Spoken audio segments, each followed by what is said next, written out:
Sahabat finansial, portal kabar bursa.com hari ini mengulas pasar kripto yang kembali memerah pada perdagangan Selasa 18 Februari 2025 siang. Bitcoin masih mendominasi 60,12% pangsa pasar kripto, meski harganya turun 1,06% ke 95.382 dolar Amerika Serikat. Informasi terkait Bitcoin terupdate banyak diburu penambang dan investor. Untuk itu, redaktur kami telah berupaya merangkumkan informasi Bitcoin ini bersama informasi market lainnya. Langsung saja kita bergabung bersama redaktur kabar bursa Rio Alpin Pulungan. Selamat sore Alpin. Selamat sore Maria, apa kabar? Sehat Alpin. Baik Alpin, Alhamdulillah sehat. mengapa Ya, topik mengenai Bitcoin masih menjadi pilihan dari redaksi kabar bursa untuk hari ini? ya Maria. Jadi kripto ini sebenarnya nggak ada habisnya kalau kita bahas ya, khususnya Bitcoin. Nah, terlebih untuk hari ini topik Bitcoin itu masih relevan untuk diangkat di portal KBC atau kabarbursa.com karena melihat euforia pasar yang tahun lalu itu begitu besar sampai hari ini ternyata anjlok.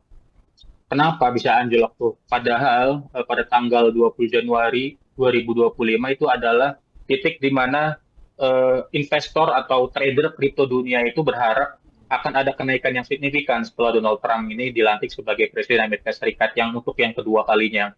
Tetapi nyatanya hal itu tidak terjadi atau tidak ada kenaikan yang signifikan. Pasar juga eh, berbeda-beda pendapat ya. Ada yang mengatakan bahwa Donald Trump ini tidak seperti yang diinginkan. Maksudnya kebijakan yang muncul dari Donald Trump ini tidak seperti yang diharapkan oleh investor atau trader kripto atau Bitcoin dunia. Nah, selain itu penyebab lain dari sisi makroekonomi adalah Fed. Sampai saat ini the Fed memberikan sinyal bahwa mereka tidak akan menurunkan suku bunga dan justru mempertahankan suku bunga di level 4,25% sampai 4,5%. Ini akhirnya menciptakan ketidakpastian pasar kripto dunia. Nah, suku bunga, mengapa The Fed itu menjadi salah satu hal yang harus diperhatikan oleh investor kripto? Karena suku bunga yang tinggi dari The Fed itu akan membuat aset spekulatif seperti Bitcoin, bahkan juga saham-saham, properti gitu ya, itu menjadi tidak menarik. Investor itu akan beralih kepada misalnya itu aset-aset investasi yang lebih stabil gitu ya, atau yang lebih safe haven seperti emas, obligasi dan sejenisnya. Kemudian penyebab yang kedua selain masalah the Fed dan tadi sudah kita sebutkan soal Trump tadi itu adalah soal likuidasi posisi short. Jadi banyak trader yang bertaruh harga Bitcoin itu di harga yang turun. Tapi justru proyeksi mereka bahwa Bitcoin ini akan tinggi tidak seperti yang dibayangkan. Justru Bitcoin itu malah makin ambruk tuh Maria. Dan yang ketiga itu ada NUPL Bitcoin, Net Unrealized Profit Loss atau NUPL ya. Ini indikator laba rugi yang belum terrealisasi buat pemegang Bitcoin dalam jangka panjang. Jadi masih banyak orang yang menahan Bitcoin ini karena masih ada masa euforia. Sebagian investor tuh masih merasa bahwa euforia Bitcoin ini masih akan terus berlanjut. Tapi ini sebenarnya masih menjadi ambigu ya karena salah satu researcher dari BCA Sekuritas, dari BCA Institute itu memproyeksikan bahwa euforia Bitcoin ini sebenarnya sudah mendekati titik jenuh. Jadi dalam jangka waktu pendek, berdasarkan data mereka bahwa sejarah Bitcoin ini mencapai di harga yang tinggi, tak lama pasti akan terjadi bearish atau titik jenuh. Eh, jadi kita bisa lihat bahwa Bitcoin yang sempat menyentuh harga 100 di atas 100.000 USD atau di angka 1,5 lebih 1,5 M rupiah saat ini sudah ambruk Maria. Per hari ini per hari ini sorry per hari ini Bitcoin itu turun di angka 95.600-an USD lah. Kalau kita hitung dari tanggal 20 Januari ketika Trump dilantik sebagai Presiden Amerika Serikat atau di mana titik harapan investor bahwa Bitcoin akan lebih tinggi lagi, Bitcoin ternyata sudah turun 7,28% selama 1 bulan terakhir ya, sejak tanggal 20 Januari 2025. Begitu Maria. Oke Alvin, selain informasi Bitcoin tadi, kabar bursa juga sudah menyajikan analisa sejumlah saham, salah satunya saham pertahanan. Apa sih yang menarik dari saham pertahanan itu sendiri? Anggapan bahwa saham pertahanan itu naik sebenarnya itu ketika terjadi perang lebih tinggi lagi ya. Misalkan perang di Palestina, antara Palestina dengan Hamas, kemudian perang antara Ukraina dengan Rusia itu apa namanya sudah pasti akan membuat harga saham-saham pertahanan khususnya senjata itu akan naik. Kenapa? Karena orang butuh senjata, orang butuh perang.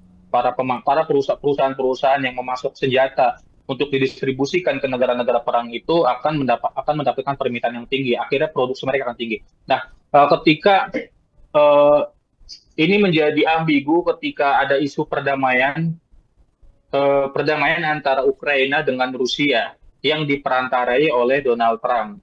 Harusnya ketika ada sinyal-sinyal untuk apa namanya nih gencatan senjata antara Ukraina dan Rusia, harga harga apa namanya saham-saham pertahanan harusnya turun dong. Justru ini per hari ini berdasarkan data Reuters gitu ya, perusahaan Rheinmetall atau perusahaan pertahanan di Jerman justru naik 14%. Hal yang sama juga terjadi pada perusahaan pertahanan di Jepang gitu ya, Mitsubishi Heavy Industries itu naik 3%. Nah, ini menarik sebenarnya kenapa ketika ada sinyal gencatan senjata justru saham-saham pertahanan dunia ini malah naik gitu ya. Ada teori yang disebut sebagai super cycle defense, Maria. Artinya setelah perang, negara-negara bakal tetap belanja besar-besaran buat stok up senjata dan memperkuat pertahanan jangka panjang. Jadi meskipun ada pembicaraan damai antara Ukraina dan Rusia yang diperantarai oleh Donald Trump, belanja pertahanan tetap diprediksi akan naik.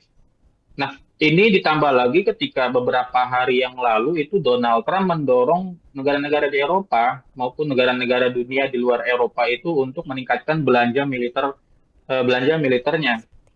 Ya kalau motivasi Trump itu untuk Eropa itu karena untuk memperkuat anggaran anggaran militer NATO. Tapi kalau untuk Asia sebenarnya sebagian sebagian negara-negara Asia yang tergabung dengan NATO mungkin juga akan menaikkan belanja militernya.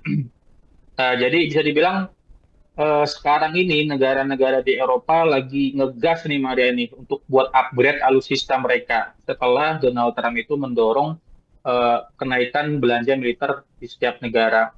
Ya insya Allah gitu ya, Donald Trump ini rencananya akan bertemu dengan Putin atau bertemu dengan perwakilan Rusia di Arab Saudi untuk membicarakan masalah perdamaian antara Ukraina dengan Rusia. Kita tidak tahu apakah dengan sinyal yang ada di awal ini ternyata sudah menunjukkan kenaikan saham pertahanan maupun saham senjata yang begitu tinggi. Kita tidak tahu apakah ke depan ini akan tetap bertahan di level itu atau justru akan bertambah tinggi lagi. Seperti itu, Maria. Oke Alvin, kita beralih ke energi terbarukan. Seperti apa kabar bursa.com ini melihat energi terbarukan? Energi terbarukan itu menjadi bukan hanya topik Indonesia tapi topik dunia. Apalagi saat ini Indonesia itu kan memiliki target NZE 2060 ya. Jadi ketika 2060 itu Indonesia tidak lagi memakai apa namanya energi fosil melainkan energi terbarukan. Nah, dari yang kita gali, dari yang redaksi kabar bursa gali hari ini, ada gap antara klaim pemerintah sama realita di lapangan. Ini berkaitan dengan bauran energi terbarukan dan investasi energi terbarukan. Ini dua hal yang perlu diperhatikan dalam sektor energi terbarukan. Jadi bagaimana sebuah negara itu berupaya untuk meninggalkan energi fosil atau hybrid gitu ya, memadukan antara penggunaan energi fosil dengan energi terbarukan. Dan juga bagaimana energi terbarukan itu bisa berkelanjutan, yakni dengan melalui investasi. Jadi pemerintah awalnya itu menargetkan bauran energi terbarukan tuh Maria 23% di 2025.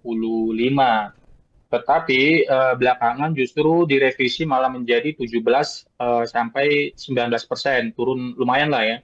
Nah, sekarang, 2024 itu nyatanya bauran energi terbarukan di Indonesia itu hanya mencapai 14,1% dari target 19%. Jadi masih ada gap beberapa persen gitu ya. Dan kemudian di tahun 2023, tahun sebelumnya lagi, target energi terbarukan itu sebenarnya 17. Nah, ini lebih kecil lagi, 17%. Tapi pencapaiannya hanya mencapai 13%. Dan hal yang sama juga terjadi di investasi energi terbarukan. Awalnya pemerintah itu menargetkan tahun 2024 itu sebesar 2,6 miliar USD ya gitu ya, atau sekitar 42 triliun lah mungkin itu lebih lah. Tetapi realisasi investasi energi terbarukan di tahun 2024 itu tidak sampai segitu, Maria. Pemerintah hanya berhasil meraup 1,49 miliar USD atau sekitar 24 triliun. Ini data yang dikemukakan oleh Direktur Jenderal Energi Terbarukan Kementerian SDM, Bu Enia ya. Tetapi pada bulan Januari kemarin tuh Bahlil sempat menyonding bahwa realisasi investasi energi terbarukan di Indonesia itu 1,8 M. Jadi kok ada sekitar 3 M ini yang beda datanya. Ini sebenarnya menimbulkan ketidakpastian juga sebenarnya data mana gitu yang dipakai pemerintah ya. Apakah data dirjennya yang notabene adalah bawahannya Pak Bahlil atau data yang dipaparkan oleh Bahlil. Jadi ada di internal sendiri masih ada perbedaan apa namanya realisasi investasi, Maria. Terus soal PLTU, ini masih berkaitan dengan energi terbarukan, pembangkit listrik tenaga uap, Maria. Pemerintah itu sebenarnya mau mempensiunkan PLTU Cirebon 1 dan diganti dengan pembangkit berbasis EBT atau energi baru terbarukan. Tapi prosesnya lama banget. Dari tahun 2022 yang direncanakan itu sampai sekarang belum kelar juga. Sementara itu produksi batu bara di tahun 2024 ini malah naik nih menjadi 836 juta ton tahun lalu tuh ya. Padahal targetnya cuma 710 juta ton. Nah, ini ada kelebihan 126 juta ton. Ini kan menimbulkan pertanyaan, apakah pemerintah Indonesia ini serius untuk menggarap energi terbarukan? Kalau memang serius, kenapa energi fosil berupa batu bara ini masih digenjot habis-habisan sehingga melampaui targetnya?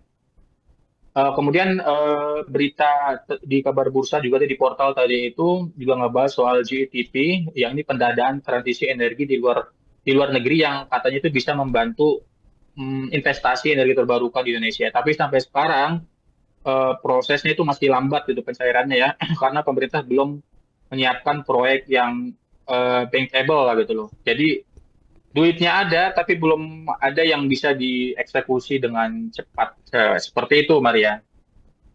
Baik Alvin, yang terakhir sepanjang hari ini apa yang menjadi top pencarian di kabarbursa.com? Ya, sebenarnya yang jadi top pencarian di kabar bursa tadi soal energi terbarukan tadi itu, karena itu beritanya masih hangat, Maria itu.